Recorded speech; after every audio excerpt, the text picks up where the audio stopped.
Sunday special একটা blog নিয়ে হাজির হলাম। এই ভিডিওটা ছিল লাস্ট সানডেতে আমরা বাইরে থেকে নাস্তা কিনে এনে খেয়েছি, বাসার টুকটাক কাজ করেছি, এই সব কিছু নিয়েই থাকবে আজকের ভিডিও। চলেন ভিডিওটা শুরু থেকে শুরু করা যাক। আসসালামু আলাইকুম everyone, welcome back to my channel. আমার প্রতিদিনকার সকালবেলা রুটিন হচ্ছে ঘুম থেকে উঠে ওয়াশরুমে গিয়ে ফ্রেশ হয়ে সবার প্রথমে আমি আমার বারান্দার সাথে যে ডোরটা এটা ওপেন করি এবং আমার এই তাজা তাজা ফ্রেশ গাছগুলো এখন দেখি সামার টাইমে, এটা দেখতে আমার খুবই ভালো লাগে। আমি গার্ডেনটা পরে আপনাদেরকে দেখাচ্ছি। তো যাই হোক, সকালে ঘুম থেকে ওঠার পরে আসলে প্রথমে নিজে ফ্রেশ হই, আর আমি ফ্রেশ হয়ে মোটামুটি একটু গুছিয়ে নিতে নিতে এহলান উঠে যায়। তারপরে এহলানকে ফ্রেশ করে ওকে আমি প্রথমেই নাস্তাটা করিয়ে নিই, এতে করে দেখা যায় ও ওর মতো করে খেলাধুলা করতে পারে, এর পাশাপাশি আমরা আমাদের খাওয়া দাওয়া সেরে নিতে পারি। তো যাই হোক, এহলানকে নাস্তা করতে বসিয়েছি, আর এই ফাঁকে রেহান আবার সকাল সকাল উঠে আইসক্রিম খাওয়া শুরু করছে। ফ্রিজে ছিল, ডিপ ফ্রিজে, তো আমাকেও আবার একটু দিল। আর এই তো এহলানের খাওয়া দাওয়া শেষ। এহলানকে বলছিলাম যে একটু হাই দিয়ে দাও আঙ্কেল আন্টিকে, তো সেই যে আপনাদের সবাইকে হাই দিচ্ছে।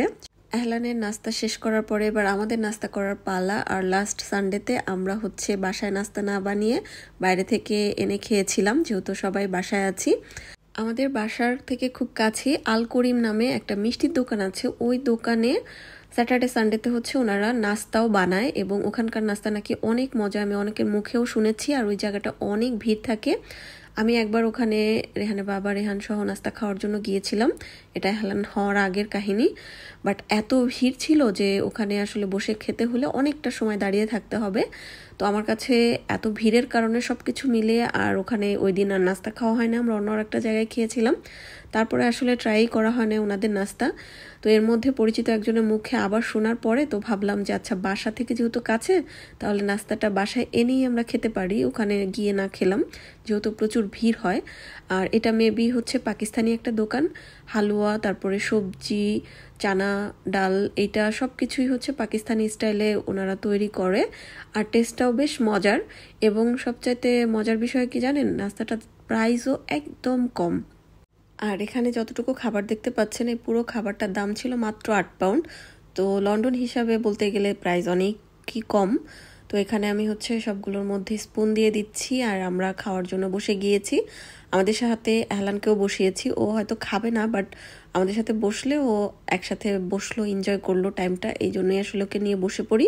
আদারওয়াইজ ওকে ফ্লোরে ছেড়ে দিলে ও আমাদেরকে অনেক ডিস্টার্ব করে। তো যাই হোক, খাওয়া দাওয়া তো শেষ, এখন টেবিলটা আমি ক্লিন করে নিব।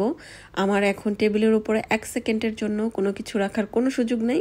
এহলান পুরো 1 সেকেন্ডের মধ্যে টেবিলে উঠে যায়। এহলান এত দ্রুত টেবিলে উঠতে পারে যে আপনারা চিন্তাও করতে পারবেন না। তো যাই হোক, আমি এবার থালা বাসনগুলো এক এক করে ধুয়ে নিচ্ছি, এতে করে কাজটা সাথে হয়ে যায়। পেছন মুছে নিলাম, পাশাপাশি টেবিলটাও একটু মুছে নিচ্ছি, যেহেতু আমরা মাত্রই খাওয়া দাওয়া করে উঠেছি। আর এই ছিল আমার সানডে স্পেশাল ছোট্ট একটা ব্লগ। আর এই আমার গার্ডেনের সিম গাছ আর লাউ গাছ, অনেকে দেখতে চেয়েছেন। তো আজকের ভিডিওটা এই পর্যন্তই ছিল, আজকে বিদায় নিচ্ছি, আল্লাহ হাফেজ।